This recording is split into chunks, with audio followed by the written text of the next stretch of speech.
I've been looking into the Colorado Palestine Coalition. One of the groups that's participated with them is the Denver Communist. Interesting group.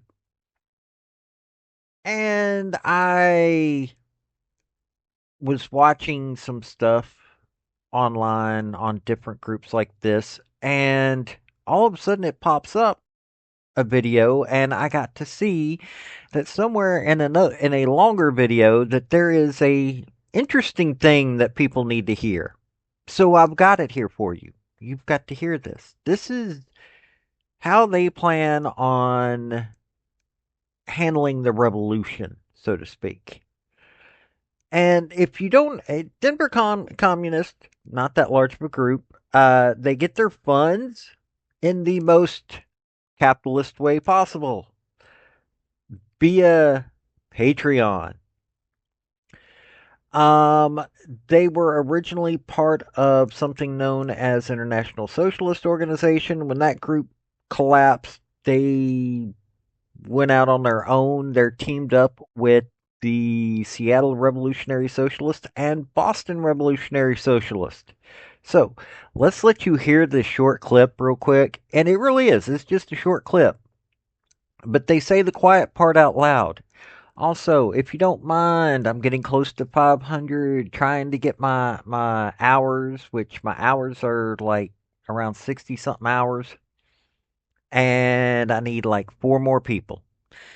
So if you can help me get to that 500 mark so I can see about getting a little bit more official with YouTube, I would be very appreciative. So here's the clip, folks. Howdy, y'all. This is Paul, the Redneck Thinker.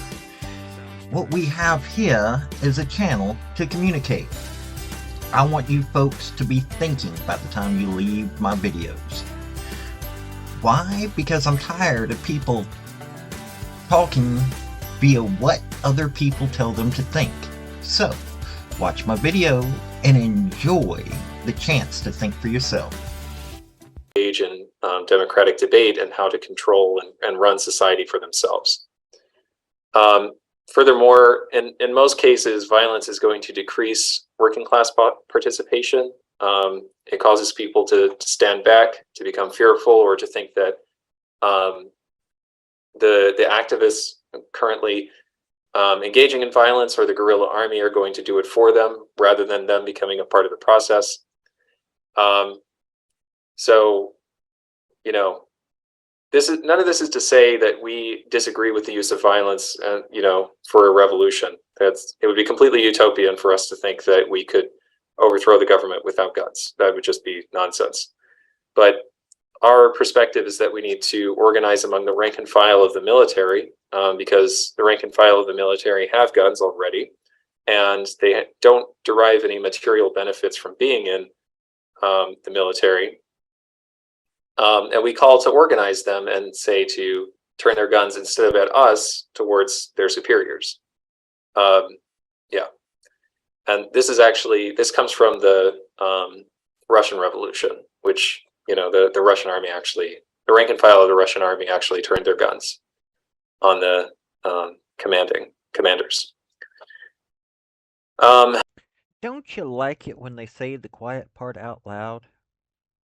Now, these are folks, June 16th on their Facebook page.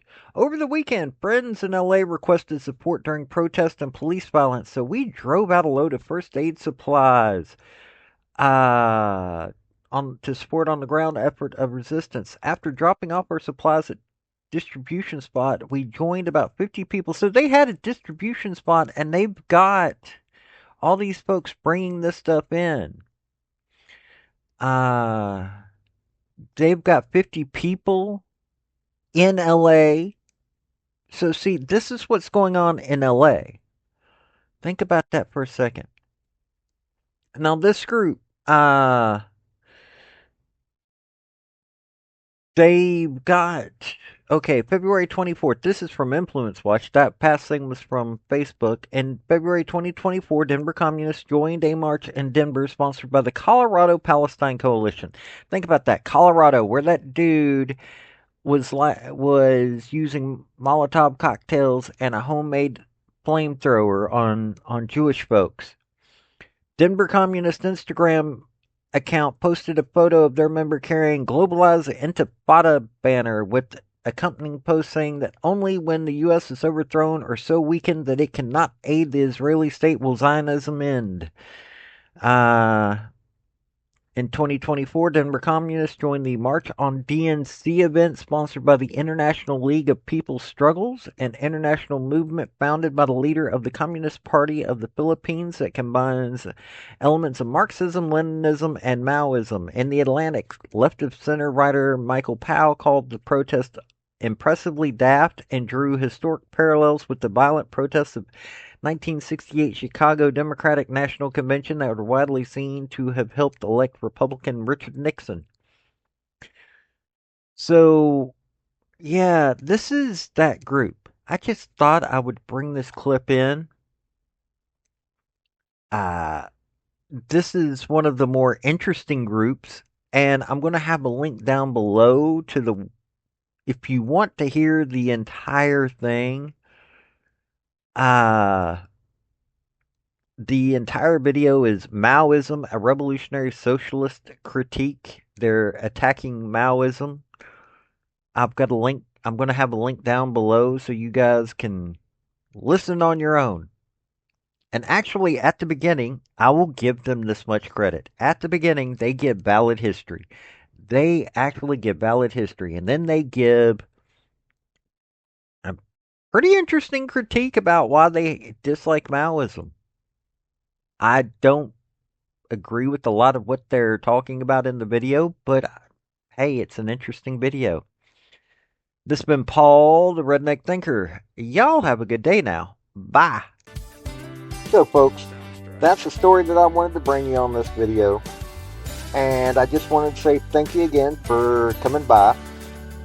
Hit like, subscribe, comment, all that fun stuff if you don't mind. Help me out. So, y'all have a good day now. Bye.